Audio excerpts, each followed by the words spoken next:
Approche dans la valeur, la croissance, le rendement, etc. Quelles sont les différences et les points communs? Quelles approches en bourse privilégier pour maximiser vos gains et votre performance? Et comment adapter parfaitement votre stratégie de trading en fonction des types d'analyse et des horizons de placement de chaque approche en bourse? Alors, avant de plonger plus dans les détails, je vous invite à faire un j'aime et à vous abonner à la chaîne Bourse Ensemble pour pouvoir recevoir les prochaines vidéos. Alors, il existe de nombreuses approches en bourse. Elles ont différents avantages, elles ont différents inconvénients. Elles vont dépendre principalement de votre profil d'investisseur pour savoir laquelle est la plus adaptée à votre profil. Je vous renvoie sur une autre vidéo. Je vous ai mis le lien sous cette vidéo au sujet de comment déterminer votre profil d'investisseur. Votre stratégie, elle peut être simple ou complexe. Dans tous les cas, elle va appartenir à une ou à plusieurs de ces approches qu'on va voir aujourd'hui. Alors, il n'y a pas forcément une approche qui est largement meilleure que les autres. Je vous taquinais un petit peu avec ce titre. Elles ont beaucoup d'avantages et d'inconvénients les unes et les autres. Moi, personnellement, il y en a une qui sort véritablement du lot et c'est ce qu'on va voir dans un instant. Donc, je vais décrire ces approches les unes après les autres. Il y en a 8,5 approches en bourse. On verra pourquoi il y en a une demi entre la 8e et la 9e. Donc, toute première approche qu'on va voir, c'est l'approche dans la valeur, aussi appelée en anglais Value Investment. Donc, c'est l'approche dans la valeur. Ça consiste en quoi? Ça consiste à acheter un actif qui est sous-évalué par rapport à sa valeur intrinsèque.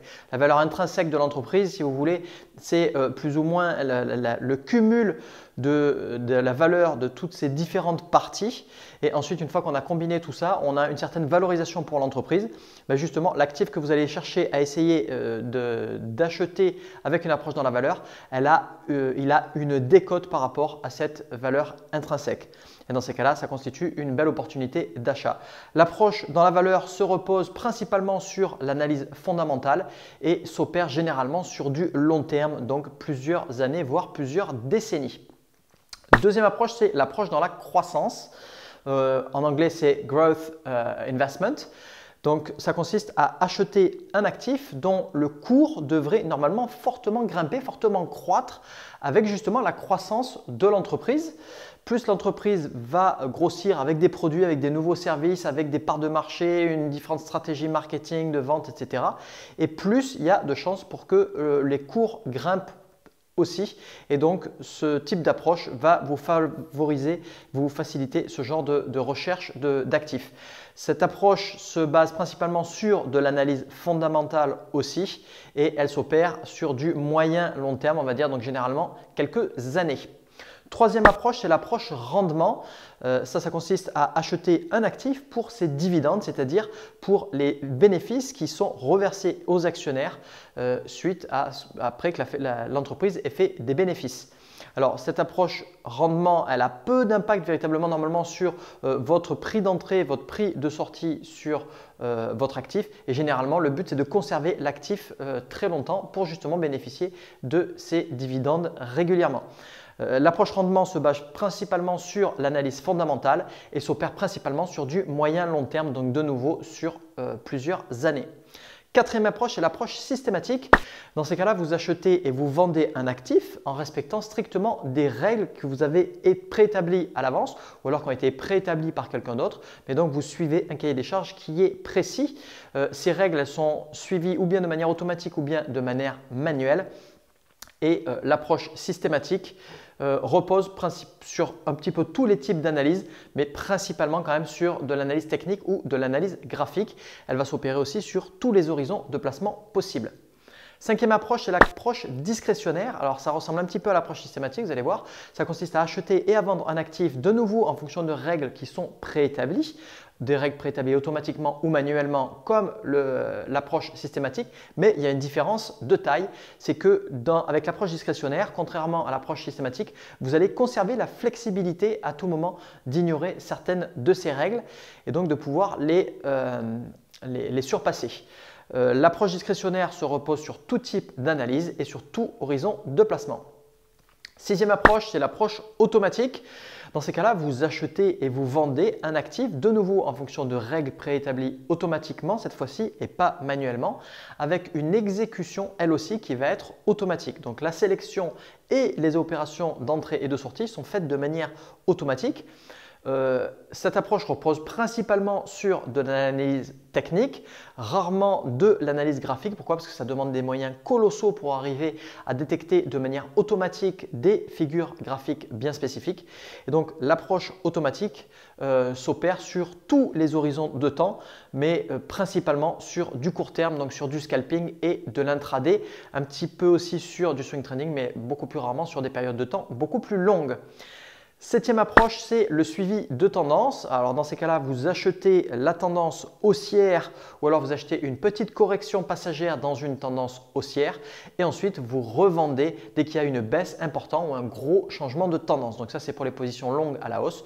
Pour les positions courtes à la baisse, c'est l'inverse. Vous prenez position dans une tendance qui est baissière. L'approche suivi de tendance se repose principalement sur de l'analyse technique et ou graphique et vous allez pouvoir opérer dans tous les horizons de placement, principalement quand même du moyen terme, donc de quelques jours, quelques semaines à quelques mois, généralement maximum. Huitième approche, c'est l'approche momentum ou momentum. C'est assez similaire au suivi de tendance. Ça permet d'acheter une accélération, un certain breakout, une cassure d'un seuil, d'un niveau bien spécifique, suite à un désintérêt prononcé, suite à un calme plat ou une très légère correction passagère dans une tendance assez haussière. Avec l'approche momentum, vous allez vous reposer principalement sur de l'analyse technique et ou aussi de l'analyse graphique. En opérant sur du moyen terme de nouveau, donc quelques jours à quelques mois maximum. La huitième et demie ou neuvième approche, en fait, ce sont les approches hybrides. Ces approches hybrides, ce sont ni plus ni moins qu'en fait une combinaison des 8 autres approches qu'on vient de voir ou d'une partie de ces approches-là pour ou bien la sélection des titres sur lesquels vous allez opérer, mais aussi sur l'exécution de nouveau qui peut être manuelle ou automatique pour ouvrir ou fermer vos positions. Alors, il y a une multitude d'approches hybrides. Les deux plus connues, je dirais, c'est premièrement la méthode CanSlim de William O'Neill.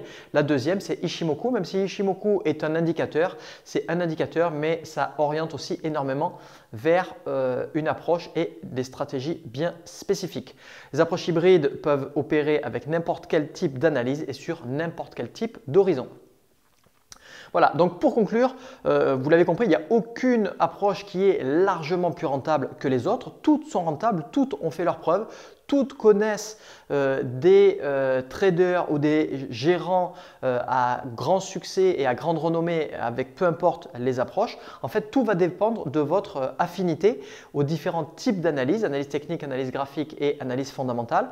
Ça va dépendre aussi de votre horizon de placement, si vous avez plutôt un horizon court ou long. Ça va dépendre aussi de votre actif de prédilection. Il y a des approches qui sont plus adaptées à certains produits de bourse et d'autres moins adaptées pour ces produits de bourse. Et enfin, ça va dépendre quatrièmement de votre capital disponible. Certaines approches sont assez gourmandes en capital et d'autres nettement moins. Voilà, donc maintenant vous êtes armé pour pouvoir vous orienter vers une stratégie efficace qui vous corresponde et qui va se reposer ou qui va rentrer dans le cadre de une ou plusieurs de ces approches en bourse. La plus rentable pour moi personnellement, ça reste quand même l'approche hybride. Pourquoi? Parce que c'est le plus flexible et on peut piocher un petit peu de tous les côtés. Et cette approche hybride, donc, qui va combiner plusieurs approches. Pour moi personnellement, ça combine l'approche systématique avec des règles bien définies, bien strictes, mais aussi une partie discrétionnaire, une approche discrétionnaire pour pouvoir avoir une certaine flexibilité sur des choix et pouvoir automatiser avec l'approche systématique une grosse partie des recherches, des opportunités intéressantes, mais le choix final se fait de manière discrétionnaire. Mon approche aussi repose sur l'approche momentum. Pourquoi? Parce que je vais aller chercher des cassures suite à donc des tempêtes, des fortes tempêtes à la hausse et à la baisse, suite à des désintérêts prononcés sur des actions bien spécifiques. Donc tout ça, c'est ce que je combine, ces différentes approches que je combine au sein de ma méthode phare, gagner en bourse simplement, donc GEBS. Voilà, maintenant c'est à vous. Quelle est votre approche en bourse la plus rentable ou celle avec laquelle vous accrochez le plus si vous êtes débutant ou si vous avez déjà un petit peu d'expérience? Voilà, merci d'avoir regardé cette vidéo en entier. Faites un j'aime comme d'habitude et abonnez-vous à la chaîne pour ne pas rater les prochaines vidéos. Vous pouvez aussi récupérer gratuitement ma formation exclusive La Voie rapide en bourse vers l'indépendance financière avec le lien ou au-dessus ou en dessous de cette vidéo pour que je vous montre comment débuter correctement en bourse ou comment enfin réussir à être gagnant en bourse. Voilà, je vous dis à très bientôt et surtout n'oubliez pas, faites partie des traders qui comprennent bien les différences et les points communs entre toutes les principales approches en bourse pour justement orienter intelligemment leur stratégie en fonction.